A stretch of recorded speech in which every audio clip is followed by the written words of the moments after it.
Are you ready to meet your digital doppelganger? More than just a novelty, this kind of 3D visualization is an innovation improving diagnosis, surgical planning, and outcomes. There's a whole spectrum of what a digital twin encompasses, but I think for our clinical needs, really the focus is, what's the child's anatomy and physiology going into the operating room, and how do we correct that, with the surgery we do, and doing that in a very computationally intense and pre-planned way is a reality right now. So yesterday at Boston Children's Hospital, we did 5 cardiac operations, and 4 of them had computationally pre-planned either patches or valve repair, and that was an integral part of that for 4 of those 5 children.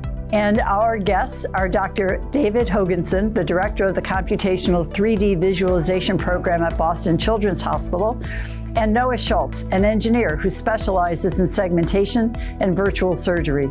I'm a patient as well as a surgeon, so I had complex congenital heart disease. I had multiple muscular VSDs and underwent 2 surgeries as a small child to repair that. This was before the days of CT scans and 3D models. This was actually before the days of echo, which is hard to believe. I'm incredibly grateful for the care that I received and the opportunity to normal life. And, in fact, if I was a patient in Boston Children's today, I would have a 3D model and virtual surgery planning. And it's really, it's gratifying as a person to take care of these children who, are in the position I once was. And it's really been fun to help, build solutions that address what I had and try to make that a more reliable outcome for these children. This is Conversations on Healthcare.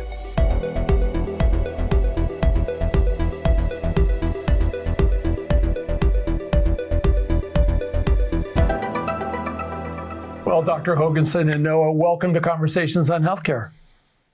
Than's so much for having us. Really a privilege. Well, let me just say at the beginning, we had the opportunity to see you at Aspen Ideas Health. Was a really incredible presentation, but we're in primary care, but we were so enamored with your presentation, we thought we'd have you on and have this conversation. You're Dr. Internationally recognized expert in digital modeling and computational 3D visualization program for surgeons. I'm wondering if you could just walk our audience through what that is and why it's so important to the industry. Yeah, for children with complex congenital heart disease, the challenge, that we face in repairing them surgically is to really reconstruct the anatomy to achieve really normal blood flow through the heart and the blood vessels. And this often involves either patch enlargement or downsize of a blood vessel or redirection of blood flow within the heart.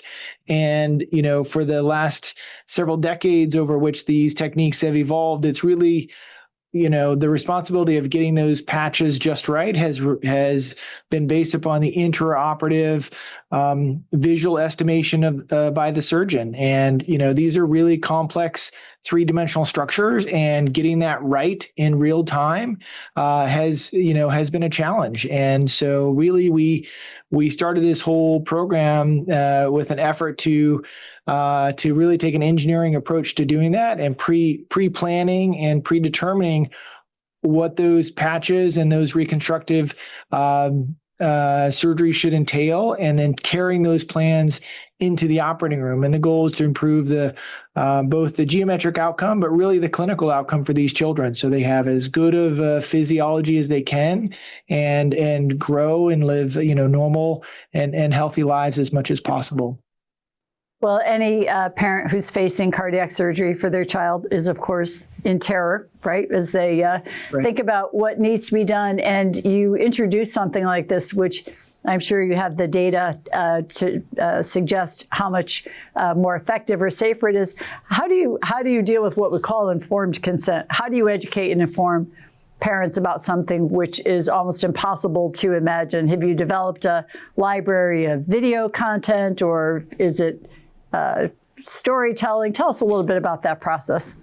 Yeah, I think from the parent perspective, certainly as a parent of a child facing, a life-threatening condition that needs major surgery, you, as Noah has said in the past, you want no stone unturned, right? You want everything possibly done to prepare for that operation and conduct that operation in a way that you'll have a predictable and an outstanding outcome, right? And so I think our interactions with the parents, when they see the work we're doing and this, sometimes substantial additional effort of a whole team of engineers is really one of gratitude, just thankful that all this, work and planning is being done to really make this as successful as possible. So that has really been the very consistent feedback. Not only are these models useful for the surgeons and the cardiologists, but they're really useful as a communication tool with the families. This is really often we're facing very complex heart disease, and we want the families to be part of the decision making about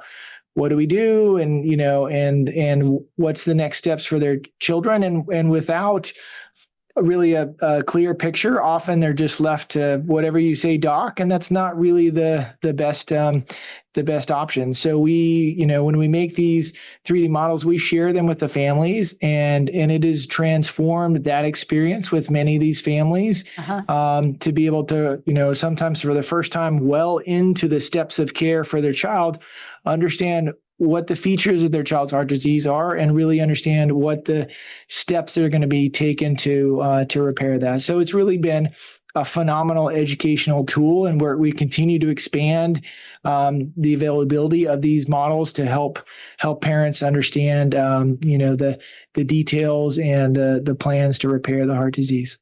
Well, I think that's fantastic, because as we know, even the most highly educated people often are completely clueless about the anatomy of organs like the heart. And even they this is so important. Okay, doc. And even right, exactly. Exactly. So is this robotic assisted or remote telesurgery? How's the surgery done? Yeah, so for pediatrics, it's all essentially done by hand. Okay. There's not really a robotic or telesurgery role, but I think what is different is in the operating room, we use these 3D models extensively throughout the operation. So if you come in my operating room, you'll see the 3D model up on a screen, on several screens in the operating room, and then the details of the patches that we planned and all that is available in real time. We have a sterile controller that we can control the model from the field and use it throughout the operation. And in many of these complex surgeries, it's really essential to have that information and all the spatial relationships of, often the congenitally different structures and the different place of those. I'll have all that information in real time has really been an outstanding step forward. Well, one of the points that I think you might have made when we heard you speak was the reality that sometimes reintervention or redoing the cardiac procedures is a real factor, and this is less likely to happen. Tell us more about that. Yeah, and that's really one of the targets of this effort. This is not about making it easier on the surgeon. It's not really about reducing the OR time. This is about avoiding complications and reinterventions. And in some of what we do, that can be as high as 25 or 40% reintervention rate with the current way things are done. This is just, it's complicated geometry, it's complicated problems, things have to grow. And we know if it's done really well the first time, that rate of reintervention is much less. And so we've seen that in the things we've done, and some of the things that we're tackling right now and about to start using clinically are some of those really high reintervention rate situations, trying to reduce that with really precise preoperative planning. Noah, how challenging is it to create this 3D model? And I'm wondering if modeling is being used for other surgeries beyond heart surgeries, or could it be? And I guess we wouldn't have an interview without asking if AI is involved in this process at all.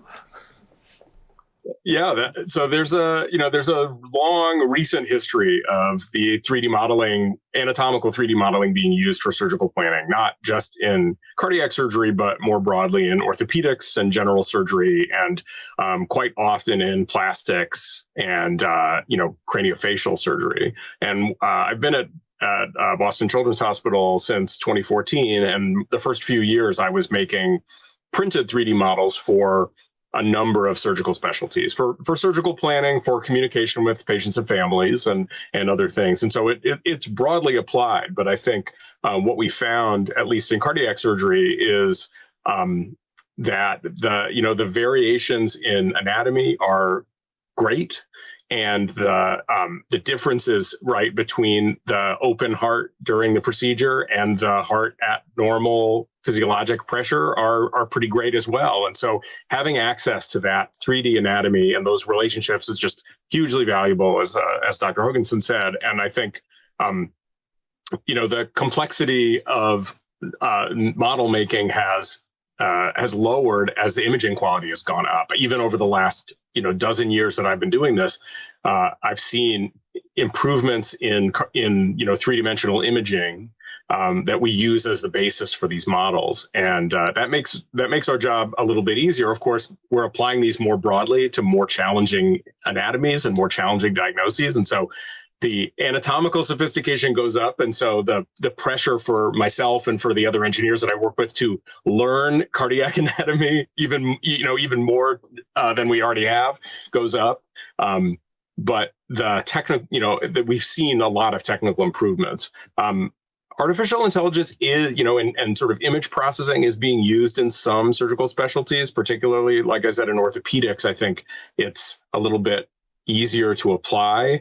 We've seen some of these tools, and there are plenty of, both sort of commercial organizations and researchers working on developing AI segmentation tools for cardiac anatomy, but the challenges are pretty great. And so what we've seen is it's the early stages. I expect, and honestly, if we can get to the point where these tools are really effective, and I and my colleagues can spend more time doing the complex surgical planning work and communications work that we know is really hard to replace with AI, I'd be happy with that.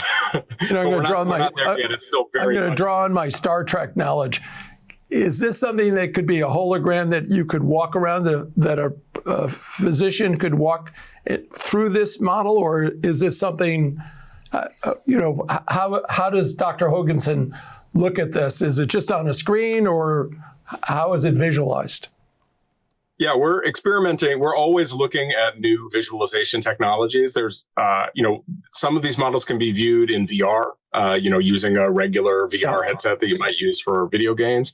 There are holographic 3D displays, both that have special glasses like you might wear at the movie theater, or using other technologies that allow you to have some of that spatial depth information encoded. But often, at least in the operating room, it's a standard, 4K color display. So you get some sense of the depth information, and obviously manipulating the model gives you a lot more of it. But we're always on the lookout for better ways to experience these things. And we've got a number of things on the horizon that'll hopefully make it more accessible. Well, it sounds very complex, and also like you're at the epicenter of innovation.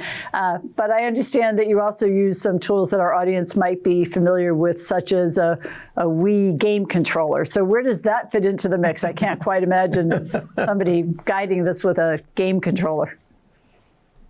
Yeah, that's exactly right. So, early on in this process, as we moved into the operating room with these models, surgeons like to be able to drive on their own. They're very independent minded. And so there was a few years where I would just sit in the corner of the operating room with my ear, stretched out, waiting to hear a surgeon say, "Hey, can you rotate that a little bit to the left? Or can you zoom in a little bit on this thing?" And, obviously that's like a pretty inefficient use of resources. So I went home and I borrowed a Nintendo controller from my kids and brought it to work, put it in a sterile bag, and we have been using that. The surgeons have been able to use that from the sterile field using a couple of tricks to allow them to drive, basically, so they can more easily manipulate these things and preset some views. So as they work through the case, they can have access to the information that they've already provided to the model, or measurements that they've already made. That's great. Dr. Hoganson, as I mentioned at the top of the show, we heard you at Aspen Ideas Health about the ultimate in personalized medicine, the digital twins. I'm not sure if that's a Apollo reference or not. I think it has some historical reference that could predict chemotherapy responses, I think determine pregnancy outcomes, and really help design custom-tailored prosthetics. I'm wondering how far along are these concepts from becoming reality? Yeah, I mean, I think there's a whole spectrum of what a digital twin encompasses, but I think for our clinical needs, really the focus is what's the child's anatomy and physiology going into the operating room, and how do we correct that with the surgery we do, and doing that in a very computationally intense and pre-planned way is a reality right now. So yesterday at Boston Children's Hospital, we did 5 cardiac operations, and 4 of them had computationally pre-planned either patches or valve repair, and that was an integral part of that for 4 of those 5 children. So it is a reality now. Last year, we made 3D models for almost 60% of our patients going to the operating room, and virtual surgery planning, including flow simulation with the same software they use to design airplanes, to say what's the flow going to be through the heart after the repair, and we often use that to select which operative strategy to use. So it's a reality now here, and we're working with over 20 centers around the country to help sort of them expand this, and so it's it's available to someday all patients who could benefit from it going for surgery. Well, Dr. Hoganson, I know from knowing our audience that people would probably like to hear from you a little bit about the evidence base that you've developed in terms of outcomes. You talked about lower need for reintervention using this approach. Would you like to comment anything from infection outcomes, length of stay, whatever you look at that you have found important?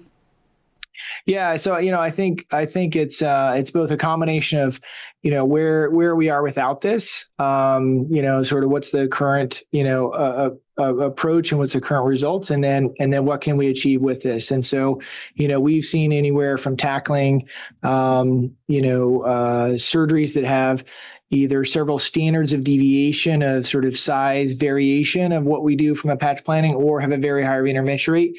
And we've dropped that down dramatically. And for other patients, particularly those that we've done the flow simulation on, these are patients often who have to come back to surgery because the way the first surgery was done did not result in adequate physiology, and we've been able to correct that. Or in other patients, completely avoid that. And in some patients, for example, they have about almost a 75% chance of needing a reintervention. And in our series, we've reduced that to 0 with this flow simulation testing. So it's really quite remarkable. And in children, it's both a risky endeavor to go back to the operating room, and it's also very expensive. These are operations that have ICU stays after, and then, stays of weeks in the hospital. And, in one evaluation we did for the flow simulation, we've saved hundreds of thousands of dollars per case that we've evaluated, just because we reduced the risk of a very expensive, a fraction of $1 million sort of reintervention. So it's really very impactful. But I think the most important thing is for the patients, right? For these children to not have to go back to the catheterization lab, not have to go back to surgery, and be able to have as normal of heart function and exercise capacity as possible. And that's the real target. And, we're continuing to build that data, particularly as these patients get older, and we can start to run exercise tests and those things and really show the impact of this. Well, it begs the question of the use of these 3D modeling for complex cases has grown from, as you were mentioning, just from a small fraction to over a quarter of major surgical cases over a few years. How do we get to increase it even more? Yeah, so I think part of this has been the the technology piece and the integration with the clinical care. And part of it is how do you make this part of the standard clinical practice, right? And one of the pieces of that that's really important is that this is reimbursed in a reliable way. And so our team has tackled that also. And we just this fall got a reimbursement code approved, a new CPT code approved for these efforts. And that's been a huge piece of this. So just integrate this into the normal part of billing and reimbursement. And so engineers like NOAA, their efforts are reimbursed as part of the standard medical care. And that's been a big push for us. And, I think it's really enabled other centers to take this on, knowing that there's a way to integrate this into the standard, reimbursement and medical care. Well, one of the things that brings to my mind is that you can't do this without an incredibly sophisticated and well-trained workforce. We're always concerned with the democratization, if you will, of healthcare. How do we have it be available to everybody? Maybe you could share with us a little bit. Most surgical teams back in the olden days of 6 months ago didn't have engineers at the controller off to the side, or other innovations that would just come at a pretty dizzying speed. What is your institution doing around workforce training, fellowships, the technicians, the nurses that really support this kind of intervention? The surgeon is key, obviously, but takes a whole lot of people on the team to make this work. Yeah, it really does. You're right, and it's been a journey for us to grow our team. I think the part of what we've integrated into all of this is how do we simplify this so it can be done with a much smaller team than we have. And 1 or 2 engineers per center that can tackle, most of this. And so we've kept that in mind with all of these different workflows we've developed and new clinical approaches. And now we're in the process of training other centers who've hired engineers and are really modeling our approach. And it's been exciting to see that grow and work just as well at other centers as it has for us. And so I think it's a simplified model that many other centers are taking on, and it's exciting to see it start to impact patients all across the country. Dr. Hoganson, I think our audience would love to hear from you if you wouldn't mind sharing your personal story and your history with complex congenital heart disease and its effect on your life. I'm a patient as well as a surgeon. So I had complex congenital heart disease. I had multiple muscular VSDs and underwent 2 surgeries as a small child to repair that. This is before the days of CT scans and 3D models. This was actually before the days of echo, which is hard to believe. I'm incredibly grateful for the care that I received and the opportunity to normal life. And, in fact, if I was a patient in Boston Children's today, I would have a 3D model and virtual surgery planning. And it's really, it's gratifying as a person to take care of these children who, are in the position I once was. And it's really been fun to help, build solutions that address what I had and try to make that a more reliable outcome for these children. So I'm incredibly grateful to be in the position I am to make a difference. And it's been a very rewarding piece of all of this. You were talking earlier about 20 other centers maybe sharing information. What's that network look like? Does it have an umbrella organization, or I think people would be interested in knowing more about the collective work that's going on in this area? Yeah, it's really evolving quickly, and so we're creating that umbrella organization right now that sort of is a collaborative network among these centers.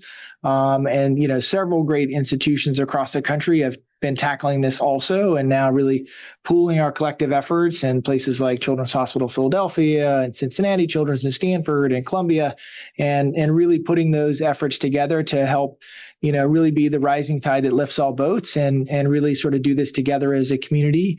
And it's been fun to take that approach, and we're excited to see how this will continue to evolve and expand across the country. It's a difficult business, the children's hospital world. I know there's been some consolidation. A large benefactor has been, trying to organize children's hospitals all across the country. And children's hospitals, of course, the whole GME funding formula has always been problematic, but I know there's been a lot of progress on that. And I think not just across the country, but certainly what you're doing is a global opportunity for us to make things better. And, Dr. Hoganson, I appreciate your sharing your personal story. And I'm reminded one of our wise physicians here in our organization always saying the best doctor for you is the one that has the same health problems you do. So they're really fascinated with how we approach those.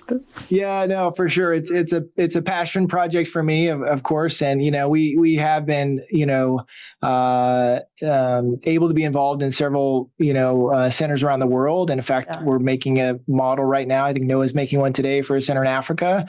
And we've worked all across Europe and South America and just try to, again, help these centers, tackle these hard problems in a similar way that we have. And it's been fun to be part of that both here and abroad. Perfect. Well, my next question was going to be the next leap. Is there a place for fully autonomous robots performing cardiac surgery in the near future, or is that still way off or maybe never to be? Yeah, I mean, I think what's next for us and the challenge we're tackling is how do you really make these workflows happen much quicker and in some ways in a semi-automated way. So the patch planning and the pre-planning that we do that currently can take tens or 50 plus hours per patient, how do we make that so quick and still as reliable that it can be applied in many other patients? And I think that's what we're seeing in the next several years happen is how do we take the guesswork, which is currently still the gold standard, and sort of that intraoperative visual estimation, how do we make that a pre-planned standard, and reduce the variability and improve outcomes across the board. So those are the things we're tackling, and we're excited to see what comes. Dr. Hoganson, I think our audience would be interested to know that at one point you were testing a procedure using veins from a baby's own umbilical cord to stabilize blood flow in the hearts of those born with complex defects. Tell us what's the latest on that effort. Yeah, I think it was an important solution to the problem that we faced at the time, where a lot of these patients were getting these small plastic tubes, and they would clot off at a really remarkable rate.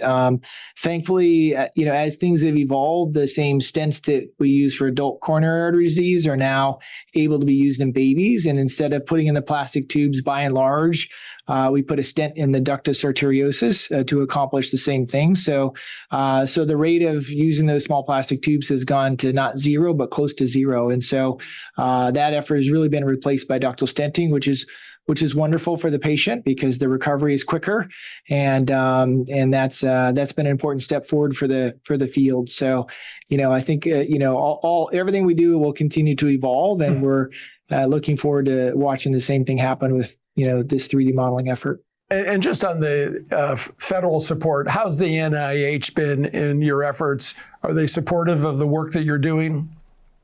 Yeah, they really are, and they've been supportive of our group and and other congenital cardiac groups across the country. And as you mentioned, there are other nonprofit benefactors who've stepped in for patients with single ventricular heart disease or broadly across congenital heart disease. And I think all of those resources are really important for our field to really take these steps forward. These are small patient volume, high risk scenarios, and having all these different avenues of support is really important as we try to make advances for these children. Well, we want to thank you, Dr. David Hoganson, Noah Schultz, for the incredible work that you're doing and for joining us today. And thank you to our audience for being here. Just a reminder to be sure and subscribe to our videos on YouTube. Find us on Facebook and X with our account name, CHC Radio. And as always, please go online to chcradio.com and sign up for email updates. And please share your thoughts and your comments about this program. Take care and be well. This copyrighted program is produced by Conversations on Healthcare and cannot be reproduced or retransmitted in whole or in part without the express written consent from Community Health Center, Inc. The views expressed by guests are their own, and they do not necessarily reflect the opinion of Conversations on Healthcare or its affiliated entities.